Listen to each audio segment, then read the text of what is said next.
اتراکھنڈ کی گورنمنٹ آپ کے مدرسوں کو بند کرے تو آپ ان کو کہیے گا کہ آپ میرے مدرسوں کو بند نہیں کر سکتے. بہت پتے کی بات بتا رہا ہوں. آپ ان کو کہیے گا, اگر وہ پوچھے کہ کیوں نہیں بند کر سکتے, آپ کہیے گا کہ اس لیے کہ بھارت کا سنویدھان ہمیں مدرسہ کھولنے کی اجازت دیتا.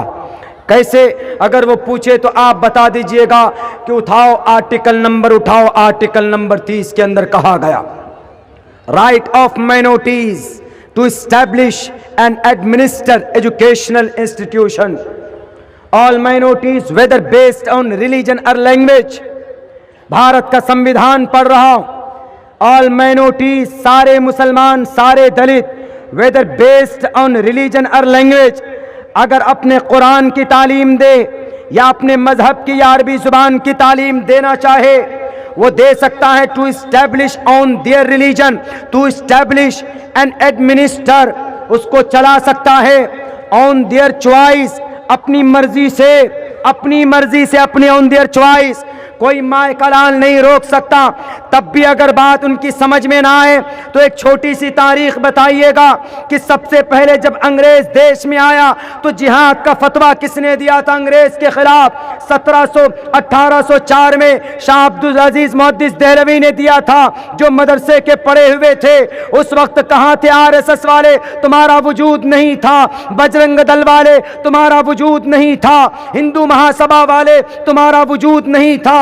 اس وقت انگریز کو بھگانے کے لیے جہاد کا فتویٰ کس نے دیا؟ شاہ عبدالعزیز محدث دہلوی نے دیا. کہاں سے پڑھے تھے؟ مدرسے سے پڑھے تھے. مولانا سید شاہ اسماعیل شہید رحمت اللہ علیہ بالا کوٹ کی پہاڑی پر 50 نوجوانوں کو انگریز کے لیے لڑنے کے لیے گئے. 1831 کے اندر کون تھے مولانا سید شاہ اسماعیل؟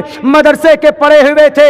1857 میں شاملی کے میدان میں مولانا کی کن پٹی پر گولی لگی تھی. کون تھے گولی کھانے والے؟ مولانا تھے جو مدرسے سے پڑھ کر نکلے تھے. اور آگے قدم بڑھائیے, 1904 کے اندر تحریک ریشمی رومال وجود میں آیا. شیخ الہند نے تحریک ریشمی رومال کو وجود میں لایا. کون تھے شیخ الہند؟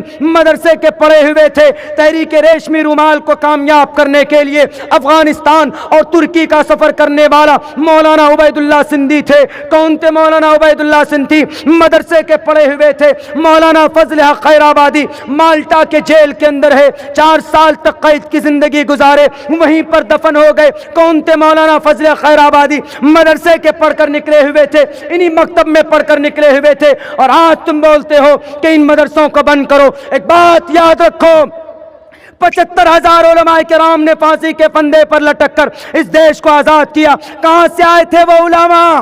بتاؤ آسام گورنمنٹ کے لوگوں, وہ علماء انہی مدرسوں سے آئے تھے. آج بھی اس دیش کو اگر خون کی ضرورت پڑی تو سب سے پہلے اگر میدان میں کوئی ہوگا تو انہی مدرسوں سے پڑھ کر نکلنے والے علماء کرام کفن بند کر ظالم کے سامنے کھڑے ہو کر مقابلہ کرے گا. اسی لیے ان مدرسوں کے اوپر انگلی اٹھانا بند کرو, ان مدرسوں کے اوپر ایلیگیشن سے لگانا بند کرو. اور آپ کو ڈرنا نہیں ہے, آپ اپنے مدرسے چلائیے, آپ چندہ دیجئے, انشاءاللہ ہمارا بچہ مدرسوں میں پڑھے گا تو یہ مدرسے آباد ہوں گے. اور مدرسہ ہے, قرآن ہے, شریعت ہے. قرآن شریعت ہے تو ہم لوگ ہیں, نہیں تو پھر ہم وہی 33 کروڑ دیوی دیوتاؤں کو ماننے والے ہو جائیں گے. اور گورنمنٹ سے, حکومت کی غلط پالیسی سے نہیں ڈرنی. آرٹیکل 12 سے لے کر 35 تک آپ کے فنڈامنٹل رائٹس بیان کیے گئے ہیں. آپ اپنے بچوں کو تعلیم دیجئے, انشاءاللہ پھر کسی باطل طاقت کے سامنے دبنے کی ضرورت نہیں پڑے گی انشاءاللہ تعالی. ہاتھ اٹھا کر وعدہ کیجئے کہ اپنے بچوں کو پڑھائیں گے. ہاتھ اٹھائیے.